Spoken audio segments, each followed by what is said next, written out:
So again, the same three sequences that we had earlier talked about.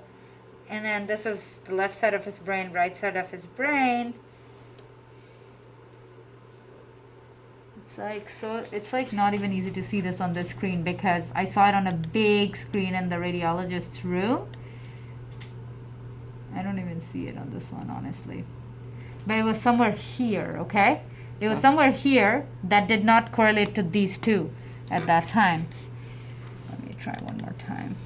See, it's very hard. Like, they have like very big specialized screens down there in the radiology department, and they could see it, but I can't see it to the naked eye over here, honestly speaking. It depends. It looks great otherwise.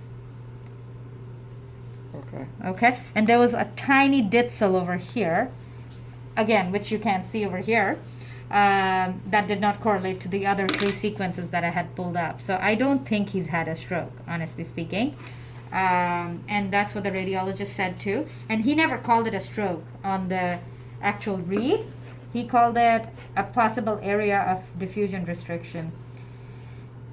Possible tiny region of diffusion restriction in the left pons with a small infarct, but not excluded in appropriate clinical setting. So he's like, it doesn't look like it, doesn't correlate with the other images, but if you think he looks like he has a stroke clinically, then sure. If not, then I wouldn't call it a stroke. That's what he said. Okay? And I don't think so. A pontine stroke does not present like this, honestly. So definitely not with a seizure at all. The deep brain structures don't do seizures. The structures on the outside, if you have a lesion or a stroke sitting there, those can cause seizures. And the EEG study looked normal, so I have no concern for a seizure. But if your brother did indeed see seizure-like activity, sometimes you can have muscle jerking and spasming. Especially if you have Parkinson's, you can have spasms that may look like seizures but may not be seizures.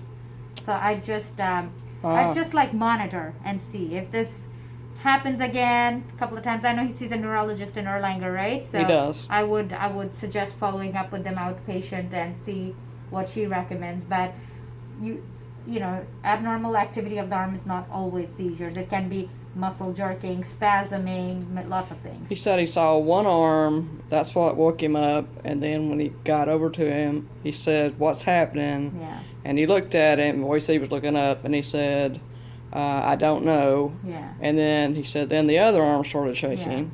I don't know if the. It wasn't tremor, was it? No, it was like a. But then he said that one side of his face went down a little bit, and that his eyes went sharp, and I think he said to the left. Okay. And so he called 911 and was talking to them, and while he was doing that, he said it was like it stopped, like it was a seizure or something. So and if he did have that facial droop for a moment. Yeah, then it is possible it can be a seizure. Yeah, honestly, it's that's possible. what we thought. Yeah, so it is possible. Again, usually if I see a right facial droop and a seizure with the right arm, I would think there's a mass sitting on the, so the arm is controlled by like somewhere here on the left. I would have assumed something would show up on the MRI abnormal over there, but it didn't, and the EEG looked fairly symmetric as well. If this happens again, I don't want to put him on a seizure medication. It's very sedating. It has side effects. Unless he has recurrent seizures, I don't want to commit somebody to a seizure medication and a diagnosis of seizure or epilepsy. Right. Now again, it could have been in the setting of an infection. If he's recovering from something, even like little things like a stomach flu or a viral nose sniffles can cause Well, he had been seizures. throwing up, and he probably had a fever. We most hadn't likely. checked. And So that could, but again, if it happens again in the future, if he's safe, then you can take him to clinic in Erlanger. If he's not safe, if he needs immediate help, come back to the ER. We'll redo the workup again and see if we can find anything this time. But Parkinson's can sometimes cause seizures, you're saying? They don't cause seizures, but they cause spasms, in the arms. But they don't necessarily. But that wouldn't have caused seizures. the face to do something. No, so the face thing kind of throws me off. When he said when it stopped, he said it immediately, he relaxed. his breathing got better, Yeah. and then that went back to normal. So that's why we were like, oh, that was a seizure. Okay. And then let me see if he takes baby aspirin at home. I think your brother. And so y'all should have his list.